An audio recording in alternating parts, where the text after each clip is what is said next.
Hello friends, welcome to my library. My name is Professor B Looney, and I was just reading T.H. White's The Once and Future King.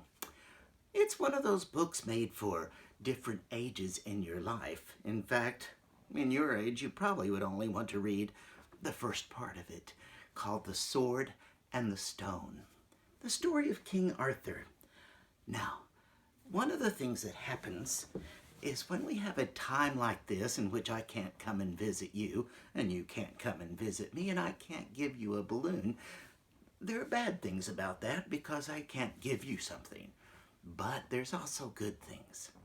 You see, in most libraries, if they ask me to make my, well, let's put it this way, the most popular balloon is a dog. The second most popular is the French poodle. But the third thing that most people ask for is a balloon sword. However, if I made you a sword, you would probably want to start whacking people with it. And so today, we have the fun of me making a sword without you being able to whack me with it. Or me whack you with it. So let's make a sword like King Arthur would have. Why, that would be a knight sword. And there it is, a big knight sword. But of course, there are different kinds of swords. Just like this summer, while we're studying different kinds of things, fantasy and mythology and possibly even some science fiction, there are different kinds of swords. For instance, you might pretend you're a pirate. Arg. Then there would be a sword that's called a saber. Now this is a fun creation because it's just a little bit different because the handle is so much different, see? And a saber is usually a little bit bent, so we've got it nice and bent. Ahoy! Ahoy, ye master! Well, whatever it is. Whatever you're supposed to say. I don't know. Arg. But now, so here is a different kind of sword. Whoop! Or if you're into Star Wars, why, there's swords there too, aren't there? There is a sword in science fiction called a lightsaber. Yes. Or if you're into the new movie Mulan or something, this could be a katana. Yes, like the kind of sword that the Teenage Mutant Ninja Turtles might pull out. I'm Leonardo. But there's all sorts of different swords like that, which I can't make today and give to you because swords and weapons are probably not that exciting in a library. However, shall we make something different? How about a dragon? Ooh. I happen to like dragons, but we're going to make a very special face on our dragon by making a ball like that and then cutting it in half. That way we have lips. And now we'll make some dragon eyes. Ooh. And, why, I always think of a dragon as having maybe bumps down the back. Shall we make bumps down the back? I think that would be fun. So we're going to tie there and make a few bumps. And then some legs.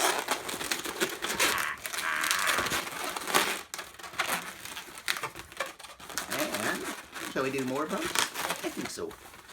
More bumps all the way down the back. Yes. And maybe another set of legs.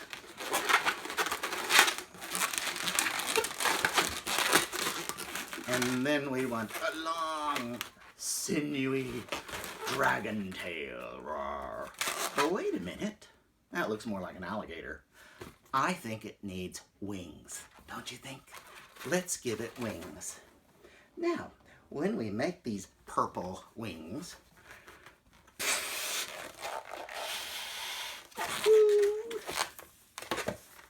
we're going to do something a little bit different.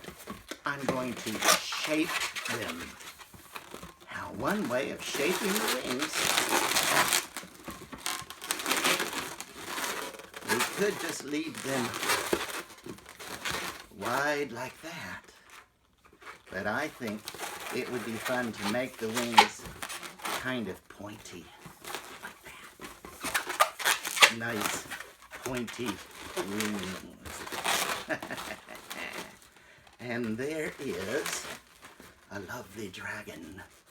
And I think that's a fun balloon to make. But thinking about these swords, and thinking about the once and future king, I have a different set of stories to tell you, and that will require me to change clothes. Do I look different? I think I do. I have put on a costume so that I can pretend to be a blacksmith. Now, what a blacksmith does back in the Middle Ages is they work with iron and steel. When I was Professor B Looney, why, I worked with balloons and twisted and made them into something. But a blacksmith, what they do is they work with steel and iron and metals. In fact, one of the tools that they have is called an anvil. Now, this is a little anvil. The real anvil is so large I couldn't even carry it. It would be terribly heavy for me to try to bring into my library. So here's just a little one to show you an idea of what it is. A heavy piece of iron or steel in an interesting shape. Sometimes this end would go to a circle so that you could make round things. But you could put the hot metal on this, and with a hammer, you could hammer it into different shapes. Now today, I want to tell you the story of the lazy apprentice. Now, an apprentice is a person who learns from someone else. Let's say you wanted to be an apprentice to a blacksmith. Why then you, your age, sometimes even younger, and sometimes older, but not very old at all, would come and live with the blacksmith and learn the skills. You'd learn things from the blacksmith while you worked in his shop. Now, I'm telling you the story of the lazy apprentice who came to work for a blacksmith and was asked the very first morning he woke up there, stretching and yawning and enjoying the fact that he slept very well in the blacksmith's home, because the blacksmith's shop had a huge roaring fire, and in there was a cauldron full of molten iron or steel, molten metal. Now, the first morning, the blacksmith said, "Come over to the anvil, and we're going to learn how to make wire or nails." So, in that big old anvil, there was a little slot or a groove.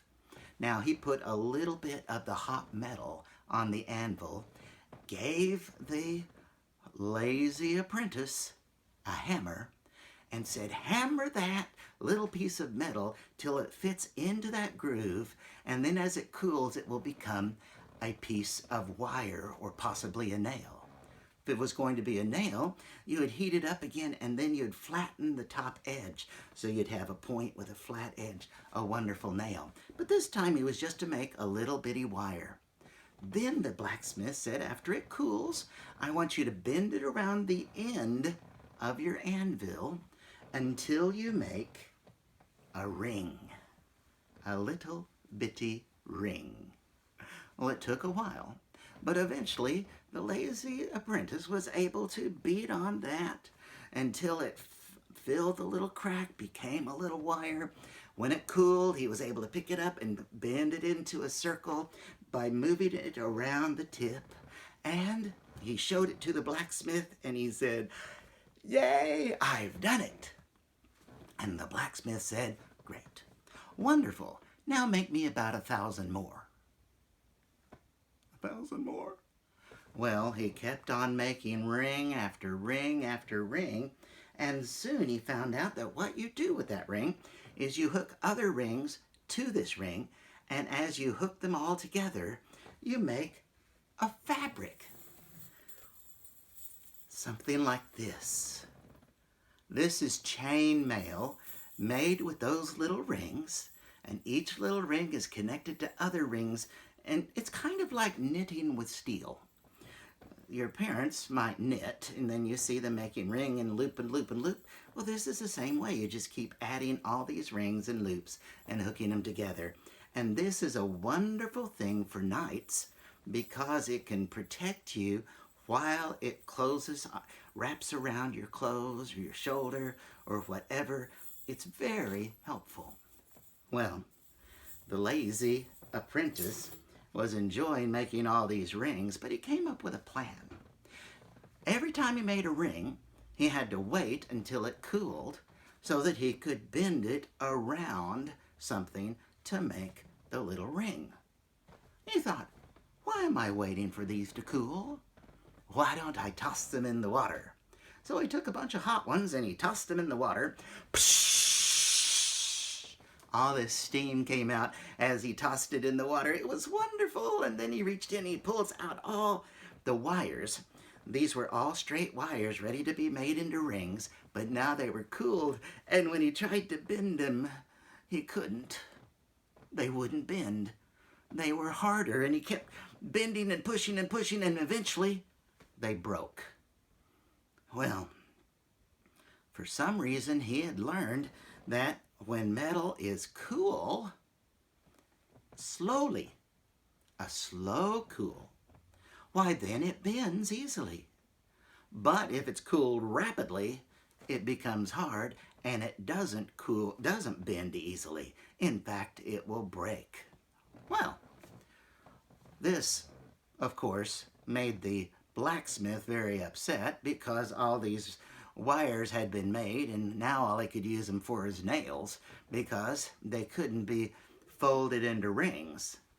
But the blacksmith also knew that the little apprentice had learned something about metal. I wonder if he will remember that later. Well, he did. Later on, when he became a blacksmith, he was asked to make swords. And he made lots of swords. But the problem with the swords of those days, here's a nice old one of my oldest swords. The problem with swords in those days is they were very soft. After they pulled out the metal and folded it and hammered it until it was long, they call it drawing out the sword, they drew out the shape of the sword and then they let it cool. And the problem is, whenever you whacked another knight or a tree or a log or whatever you're hitting with your sword, the sword would bend. And you'd have to bend it back. Well, swords that cool slowly were softer. So he thought, I'm going to cool them fast. So he heated up the sword, got it super hot. It was almost white hot. It was bright, bright, bright, and he was holding it with his clamps. And he tosses it into the water, and it steams. And when he pulled out the sword, it looked different. It was harder, but there was a problem. The sword was good in that you could sharpen the edges. When you sharpened the soft swords, why, the soft edge would go away quickly, and when it whacked against things, it would get dull, or if you hit another sword, it'd get little divots and cuts into it. Well, this sword was harder, but it also broke easily. When two swords met, sometimes they would break. That wasn't good either. So he had to figure out how he was going to make the sword both soft and hard at the same time. How could he do that? Well, he thought and he thought and he thought, and finally he came up with an answer. Did you come up with an answer? Well, he did, and this sword tells that story. If you look at the sword very closely, first thing is, yes, you can see the hammer blows and all the different places on it where you can see that it was beaten with a hammer. But you also notice something different. The edges of this sword are very hard. They're very hard, and they can hold an edge. You can grind a nice sharp edge on this sword. But the inside looks different. And if you look closely, you'll see an arch right here. That arch goes all the way down the whole length of the sword, all the way to the end, on both sides. Now, what that was is our lazy apprentice, now a not-so-lazy blacksmith, came up with a plan. He put mud or clay, stuck it to the sword, and it stuck very hard. You know how clay is, it sticks. And it stuck to the inside, but he let the edges stick out of the clay. And he put the clay on both sides. You can see the arch of where the clay was. Can you see the arch? Yes, there it is. Well, he put the clay on it, heated it up in the fire so it was super, super hot. And then he took it and he tossed it into the water. Well, it sizzled. And the edges cooled super fast and became crystalline and hard. But the inside, with the clay on it, it took longer to cool. And so the inside of this sword is soft and allows it to bend without breaking. Yes. However, the outside is hard so it can hold an edge. And that is why this sword is my favorite and very special, because it tells a story. Now, think about this. He came up with this wonderful idea. We don't know who actually did, but I like telling the story as if it were one lazy apprentice who learned something when he tried to be lazy. Well, one of the things that I'm enjoying is the fact that this sword is a real sword. It's very old. It is a real sword, but I could not have shared this sword with you in the library because it's not good to bring a real sword into a library. So we're enjoying this time in which I get to share with you from my library to your home, to your library, and show you things that I can't bring to the library. In fact, would you like to see a different sword? And hear a different story of our lazy apprentice? Well, then I think that I should change out of this outfit into something more appropriate. I'm reading from T.H. White's The Once and Future King.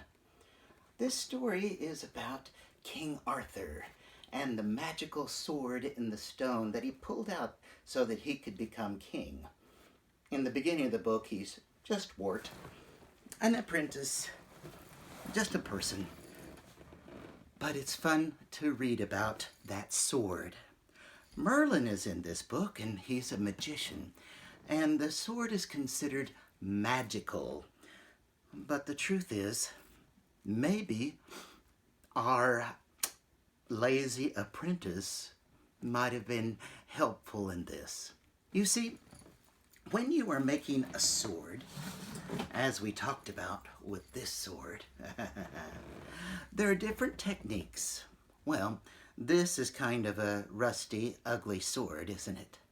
And Merlin said that the Excalibur sword shone and reflected the light. It was bright and shiny. Well, I am dressed in my chain mail, And this chainmail goes along with a special sword from the Crusades. Now, here is that sword, and let's look at its blade. Again, I'm happy that I am in my home and not in the library, because I couldn't take this sword out of its sheath or its holder in a library because the edges are very sharp. But you'll also notice that this sword is very shiny, is it not? Very shiny. Well, perhaps another story about our lazy apprentice might work with this. You see, when the apprentice was young and working on different swords at different times, why, one of the problems was as you pulled or drew out that sword on the anvil, remember the large anvil, so large that I can't bring it in, so here's a little one. But the anvil, you would bring in it, you would hammer on it as it came out, but it was hot when it first arrived, and it would slowly cool. Now, as it cooled, it was harder to shape, so you'd hit it with the hammer harder and harder, and as it cooled, eventually it wouldn't change. So you had to heat it up again. Well, here's where the lazy apprentice got an idea. In the fire was all the wood and the coals and the heat, but out here the anvil was cold. What if I took all this space here and I piled up the hot coals on one half of the anvil, and then when I slid the sword underneath those hot coals, why, I could slowly pull it out and it would stay hot, and the anvil would be hot, and the coals would be hot, and the sword would remain hot, and I could keep on working on it longer and longer. Well, this is what the lazy apprentice did. He decided to shovel out all the hot coals onto the anvil and put the sword in to heat up. Well, he was doing quite well with this. And each time he brought the sword out and hammered it a little bit better, he would fold the metal over, and then he would heat it up and he'd hammer it down again. And the more times he folded it, the stronger the sword became. Now here's the reason. Charcoal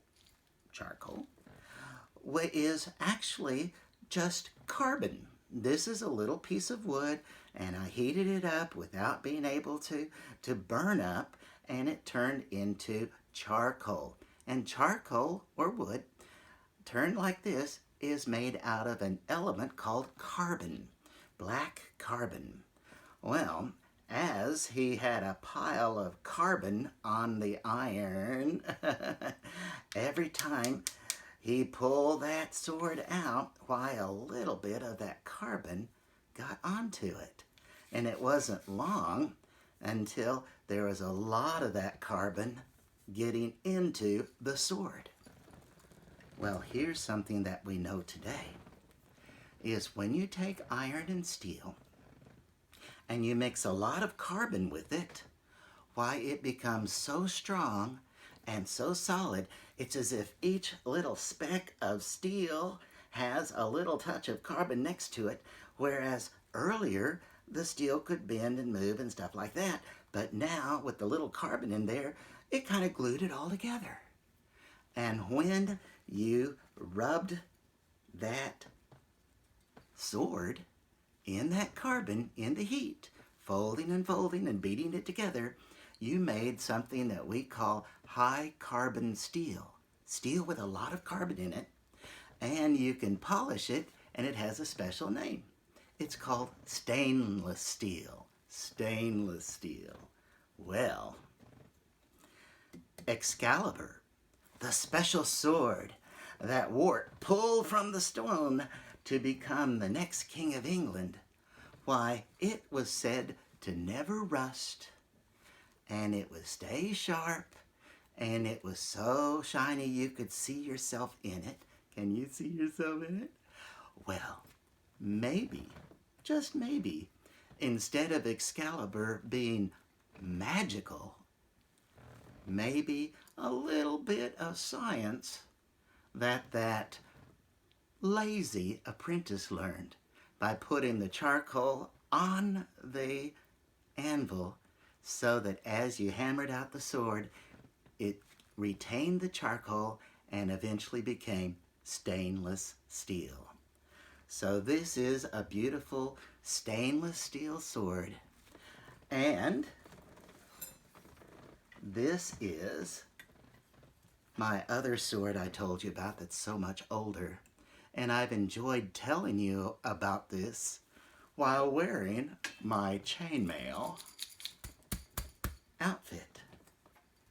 And I've enjoyed teaching you about swords, which is something that normally I couldn't do.